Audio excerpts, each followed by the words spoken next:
વિભાગનું માનીએ તો કોઈ જગ્યાએ ઇંચમાં પણ વરસાદ પડી શકે છે। મેજિક કોલથી એ સમજો કે ક્યાં ઇંચમાં વરસાદ પડી શકે છે।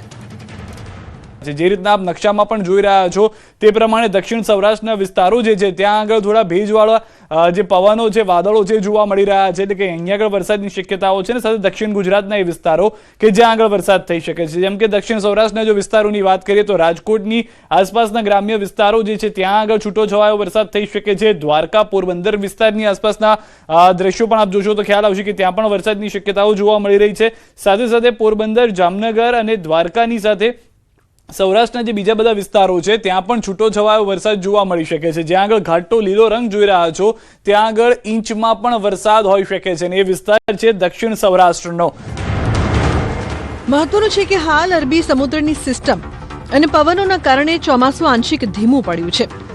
અરબી સમુદ્રની સિસ્ટમ ઓમાન તરફ જતા ચોમાસું આગળ વધશે।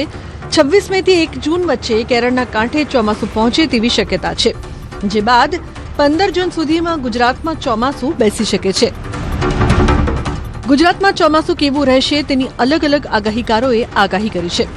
જુઓ આ વર્ષના ચોમાસા અંગે કોણે શું કહ્યું। ચોમાસાને લઈને અત્યાર સુધી થયેલા અનુમાન છે કોઈ પણ દુષ્કાળની આશંકા વ્યક્ત કરવામાં નથી આવી। એકની વાત કરીએ, હવામાન વિભાગે કહ્યું કે દેશમાં ચોમાસું સામાન્યથી થોડું નબળું રહેશે, એટલે કે 92% વરસાદ છે। અહીંયા આગળ આપ પકડીને ચાલો કે કોઈ દુષ્કાળની વાત હવામાન વિભાગ તરફથી નથી કરવામાં આવી। સ્કાયમેટે શું કહ્યું છે કે દેશમાં ચોમાસું સામાન્યથી થોડું નબળું રહેશે, 94% વરસાદની અહીંયા પણ શક્યતાઓ પૂરેપૂરી જોવા મળી રહી છે। અથરિયા શેટ્ટી હવામાન નિષ્ણાત કે જેની સાથે અમે વારંવાર વાત કરતા હોઈએ, જે પ્રયાસ કરતા હોઈએ છીએ જાણકારી મેળવવાનો, ગુજરાતમાં ચોમાસું સામાન્યથી થોડું નબળું રહેશે, એટલે કે 90 થી 96% તેમના તરફથી પણ કહેવામાં આવેલું છે। ત્યારબાદ રમણીક વામજા અને આગાહીકાર જે છે રમણીક વામજા તેમણે કહ્યું છે કે ગુજરાતમાં ચોમાસું 16 આની રહેશે, સારો વરસાદ થશે। અહીંયા તો સરેરાશ કરતા પણ સારો વરસાદ થશે તેવું કહેવું છે તેમનું। અંબાલાલ પટેલ સાથે પણ વાત કરી, અંબાલાલ પટેલે કહ્યું કે ગુજરાતમાં ચોમાસું એકંદરે સારું રહેશે। તો બંને જે આપણા ગુજરાતી આગાહીકારો છે રમણીકભાઈ વામજા અને અંબાલાલ પટેલ, તે બંનેનું કહેવું છે કે સારું ચોમાસું રહેશે। ત્યારબાદ રજનીકાંતભાઈ લાલાણી કે જે પણ આપણા ગુજરાતના આગાહીકાર છે હવામાનને લઈને, તેઓએ કહ્યું છે કે ગુજરાતમાં ચોમાસું સરેરાશ 70 થી 80% વરસાદ થશે। તો જે રજનીકાંત લાલાણી છે તેઓની એ જે શક્યતાઓ છે તે હવામાન વિભાગ અને સ્કાયમેટ સાથે જોવા મળી રહી છે।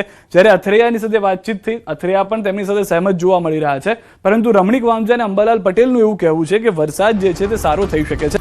આમ એકાદ બે આગાહીકારને છોડતા તમામ આગાહીકારનો મત આ વર્ષનું ચોમાસું સારું રહે તેવો છે, એટલે કે આ વર્ષનું ચોમાસું ખેડૂત માટે ખુશી લઈને આવશે। 48 કલાક બાદ વાતાવરણમાં ધીરે ધીરે પલટો આવશે, જેથી તાપમાનમાં 2 થી 3 ડિગ્રી સેલ્સિયસનો ઘટાડો થવાની શક્યતા છે, જેના કારણે લોકોને ગરમીમાંથી સામાન્ય રાહત મળી શકે છે। હાલના તબક્કે નીચલા સ્તરે પશ્ચિમી અને ઉત્તર પશ્ચિમી પવનો ફૂંકાઈ રહ્યા છે। હવામાન વિભાગે જાણકારી આપી છે કે ગુજરાતમાં હાલ મોટાભાગના વિસ્તારોમાં વાતાવરણ મુખ્યત્વે સૂકું છે અને કાળઝાળ ગરમીનો પ્રકોપ વર્તાઈ રહ્યો છે। હવામાન વિભાગ IMDના લેટેસ્ટ રિપોર્ટ અનુસાર ઉત્તર ગુજરાત અને મધ્ય ગુજરાત